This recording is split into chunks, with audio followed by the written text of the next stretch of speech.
back, okay? It's quarantine time, it's social distancing time, and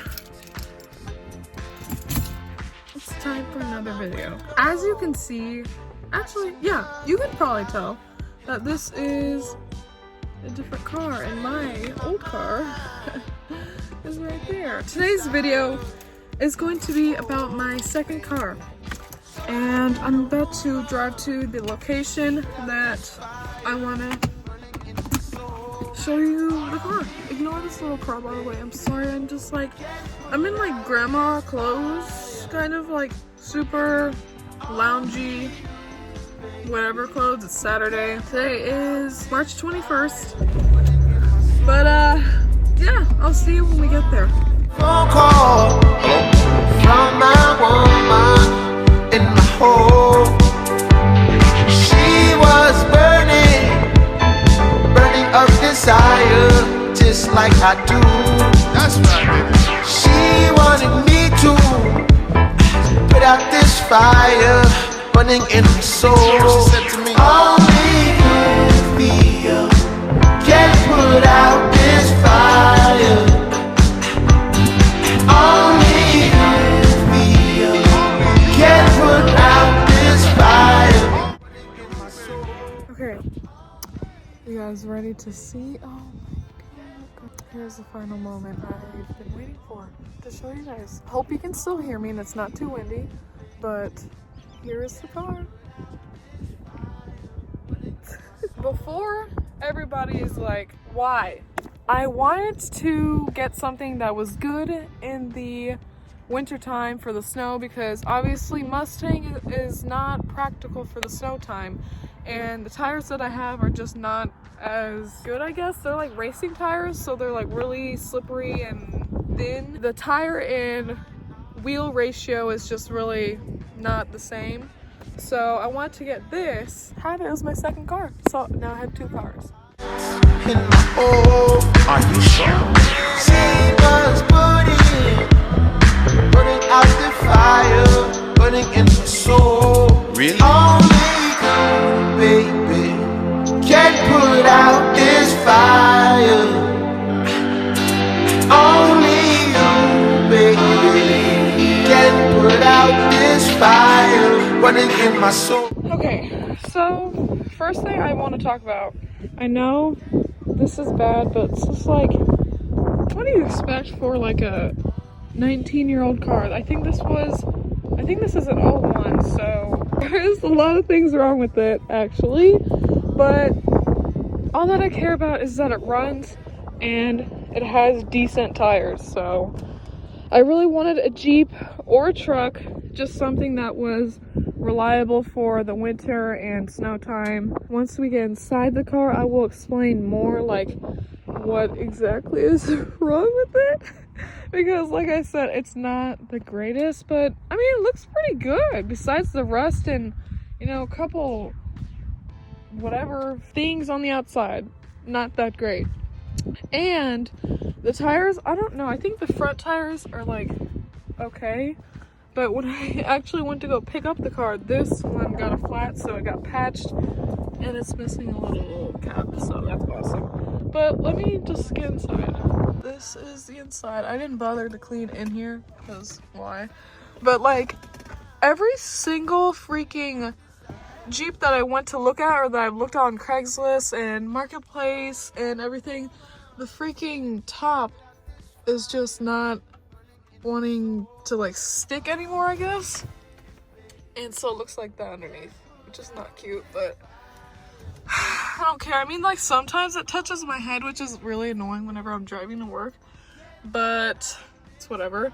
And yeah, I know it's missing a radio, but the freaking guy, for some reason, he wanted to keep the freaking radio that he had. I mean, if it was a nice one, I guess I could see why he wanted to keep it. Okay, let me tell you the tea on this car real quick. Okay, so, oh my god, this is like a stupid ass story. Okay, so I went to go look at the car for the first time in like early December, okay? It was like an hour away in Missouri, and went to go meet up with the guy. So the guy that I was talking to was like not the guy that I actually met. It was like his son or something like that. I don't know what was wrong with me that day, but like I just wanted the car so bad. I was just like, okay, yeah, I don't care if it's not gonna start. I just want it so bad because I knew it was gonna snow, and it was stressing me out because I have to work and I don't want to, like, it's really not fun driving in the snow in my car or the Mustang.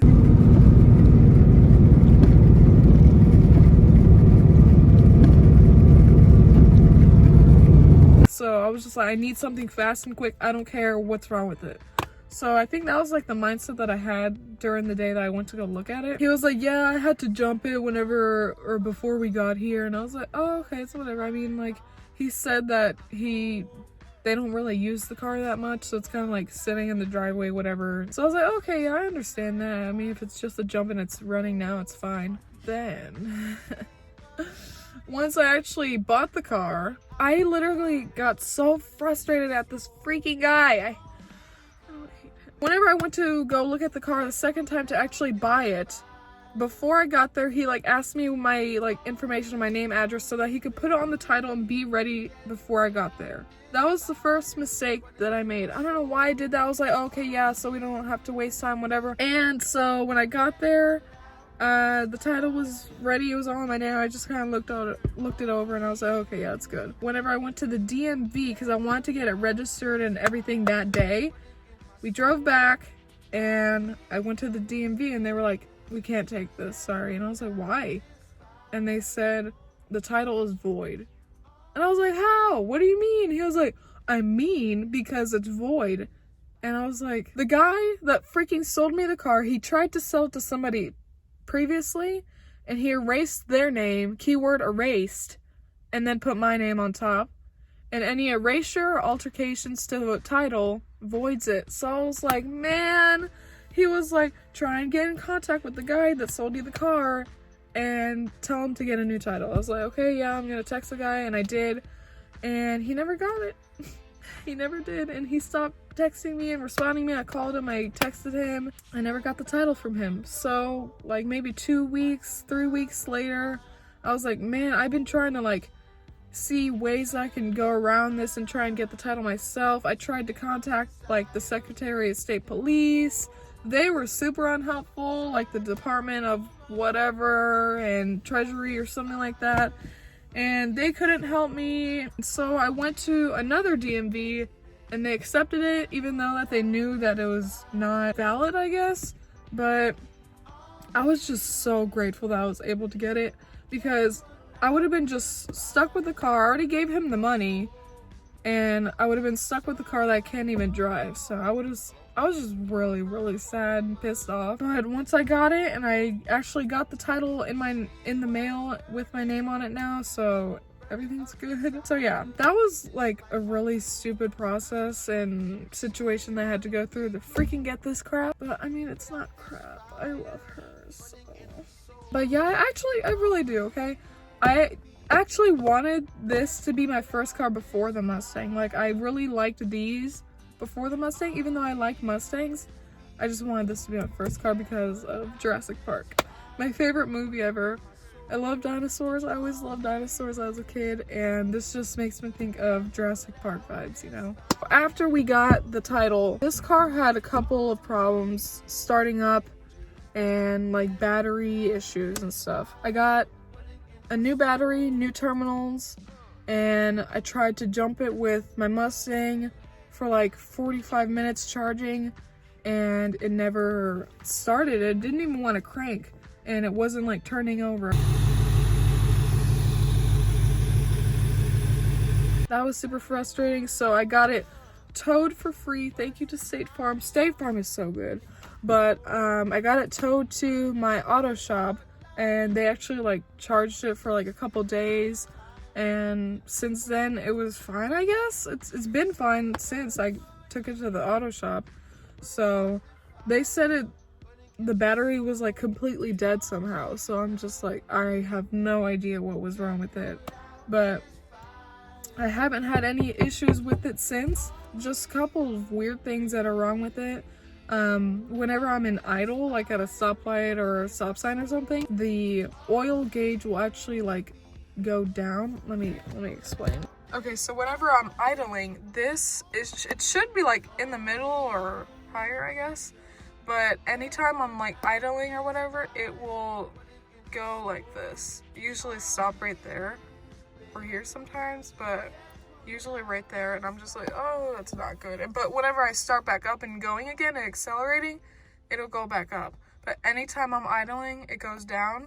And I don't really know why it does that. I went to Valvoline to get an oil change and I asked them that, and they said because there wasn't enough oil in here to keep the pressure in. But what does having enough oil have to do with the pressure? I don't know. I could be totally wrong. I don't know. Tell me in the comments if you're a mechanic. I thought there's like some other hose or something that would keep the pressure with the oil in the engine or something like that. I don't know, but that's one thing. Another thing, I think the exhaust is rattling because whenever I turn on the car, I like hear a rattling sound. And then whenever I turn on the heat or air, whenever it's cold outside usually, and I just turn it on, I think like one of the belts are squeaking or something, and it's really, really loud. The mechanic actually gave me a list of stuff that needed to get fixed if I ever want to do it. So he said the oil gasket pin or whatever would have to be replaced because he thinks that there's actually an oil leak. So that might be why the thing is going down whenever I'm idling. Valve cover gasket set would have to get replaced. Coolant, why? I don't know why the coolant would have to get replaced. But he gave me a list of things that I would have to get done if I ever wanted to. Not all at once, but whatever, separately. I mean, it's pretty decent. The heat works. It runs now. All the windows work besides that one. It like kind of works and I don't want to risk it, so I haven't been putting it down. But I do want to mention that for some reason, like the back door, like it doesn't hold up by itself, so I think like the springs for those need to be replaced, and the wiper doesn't work because like look, it's broken. Like if I tried to press it in, it doesn't really do anything because I think it's just like stuck whenever I tried to previously put it. That's really stupid, but I don't know. I do want to get like a cheap radio, something that just has Bluetooth, and put it in there. I know there's like a crack here too, but it's not that serious, I guess. She's reliable for now. Let me start her up and show you the rattling sound that I'm talking about because it's really, really loud. And I know she has a lot of miles too. So I don't know if you can hear that, but it's like a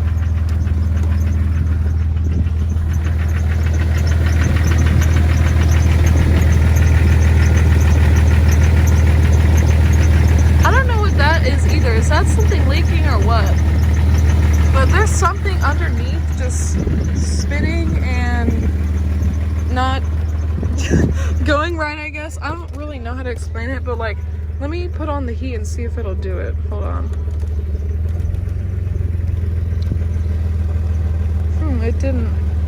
But usually it would be like a really, really loud, like squeaking belt sound, and it's really, really stupid and annoying. And I have an engine light. I don't know why. Ever since we got it jumped and it actually started to turn on for the first time by itself with no problems, the engine light came on.